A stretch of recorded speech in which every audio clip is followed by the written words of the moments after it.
최재해 감사원장에 대한 민주당이 탄핵 사유가 뭐였냐면 대통령 관저 이전 부실 감사 등을 직무 위반을 했다. 네. 그다음에 전현희 당시 국민권익위원장에 대한 표적 감사를 했다. 감사원 독립성을 훼손했다. 뭐 이런 얘기들이었어요. 네. 네. 그런데 모든 게 다 사유가 안 된다. 이런 네. 거였죠. 네, 명백히 안 된다고 봤죠. 네.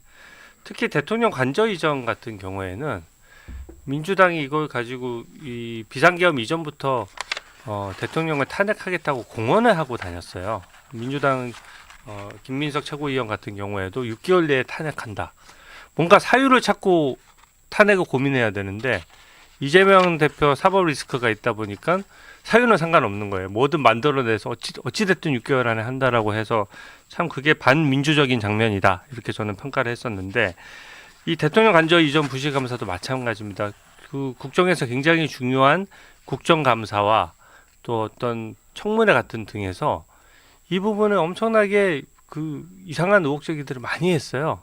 뭐가 뭔지도 모를 정도로 많은 의혹 제기를 하고 거기에 대해서 부실하게 감사했다라고 했는데 상당한 기간을 감사했습니다. 그리고 감사를 오랫동안 한 이유는 민주당이 하도 이상한 의혹을 많이 제기하니까 그 의혹들을 하나하나 진실을 가려주기 위해서 오랫동안 감사를 했던 것이고요. 그래서 이번에 헌법재판소가 감사 절차에 법령을 위반하거나 재량권을 위반한 것이 없다라고 명확하게 판단을 해준 것이죠. 네. 그래서 관사 이전과 관련된 현재의 논란도 지금은 사실상 종결됐다라고 평가합니다.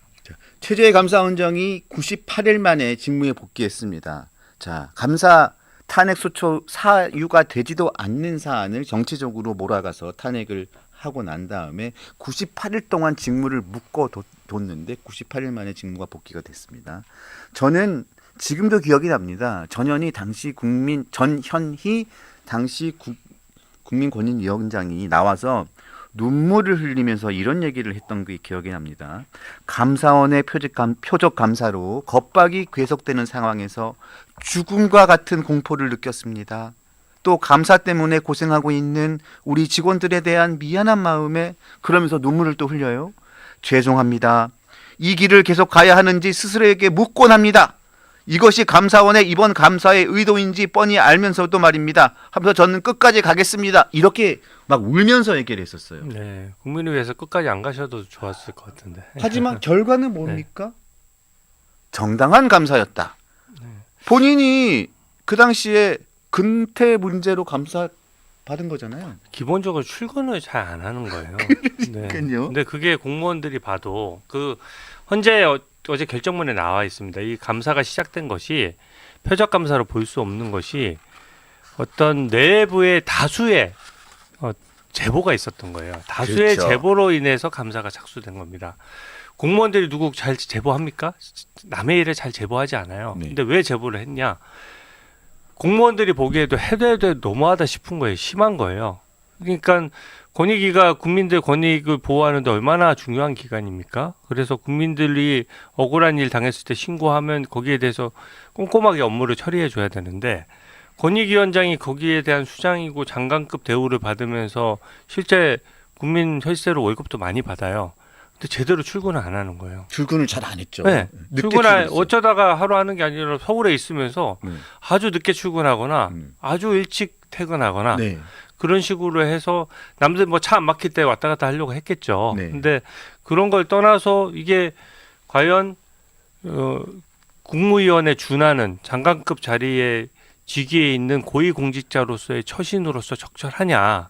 그리고 일반 공무원들을 지휘통솔하고 감독해야 되는 입장인데 전현희 권익위원장이 어떻게 권익위에서 지각하는 직원이 있으면 뭐라고 한마디 할 수 있겠어요? 그렇죠. 그러니까 그런 점에서 굉장히 이거는 감사원 대 전현희 의원의 구도가 아닙니다. 국민 대 전현희 의원의 구도예요. 국민들이 봤을 때 내가 내 세금 줘서 월급 줘서 지금 권익위원장 시켜놨더니 제대로 출근 안 하면 그게 굉장히 문제가 되는 것이죠. 그래서 그 부분에 표적 감사로 한 것 자체가 잘못된 프레임이었고요. 그 부분의 실체가 드러났기 때문에 감사원 감사의 정당성이 부여됐고 이 정도 됐으면 전현희 의원이 오히려 감사원 욕해왔고 거의 사적 보복 수준으로 법사위에 있으면서 맞아요. 예, 그 이해 충돌이거든요. 같이 계시잖아요. 네.